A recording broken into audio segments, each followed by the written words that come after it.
टूटे सपनों की खामोशी। शाम का वक्त था। हल्की हल्की बारिश हो रही थी। सड़क किनारे की दुकानें रोशनी से जगमगा रही थीं, लेकिन उनके बीच एक कॉफी शॉप के कोने वाली टेबल पर बैठी अदिति के चेहरे पर कोई रौनक नहीं थी। उसकी आंखों में बस आंसू थे, जिन्हें वो बार बार पलकों में छुपाने की कोशिश कर रही थी। उसके सामने रखे कप से भाप उठ रही थी, लेकिन वो कब से उसे छुए बिना बस अपने फोन की स्क्रीन देख रही थी।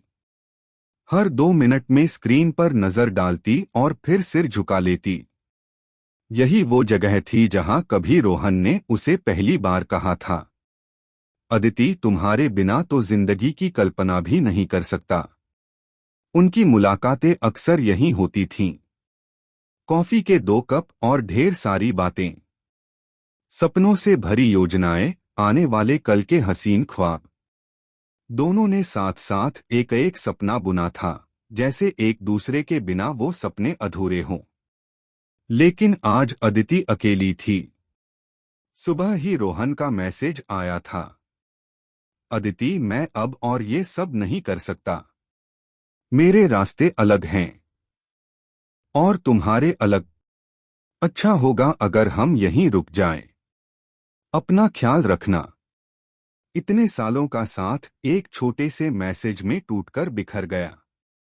अदिति ने बहुत कोशिश की कि वो कुछ कहे, उससे पूछे क्यों, लेकिन उंगलियों ने स्क्रीन पर कोई शब्द टाइप ही नहीं किए।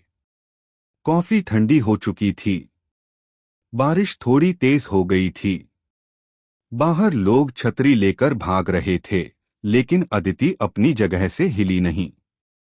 यादों का सैलाब उसके अंदर ऐसा उमड़ा कि उसे लगा, उसका दिल अब संभल नहीं पाएगा। वो सोच रही थी, रोहन के बिना कल कैसे जिएगी?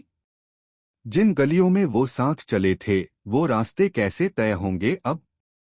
जिन सपनों को उसने रोहन के नाम किया था, वो सपने किसके रहेंगे अब? अदिति ने धीरे से कप उठाया। कॉफी की कड़वाहट अब उसके आंसुओं से मिलकर कुछ और कड़वी हो गई थी। उसकी उंगलियों में अब भी वही अंगूठी चमक रही थी, जो रोहन ने उसे साल भर पहले दी थी। ये हमेशा तुम्हारे हाथ में रहेगी, चाहे कुछ भी हो जाए। उसकी आंखें फिर भर आईं।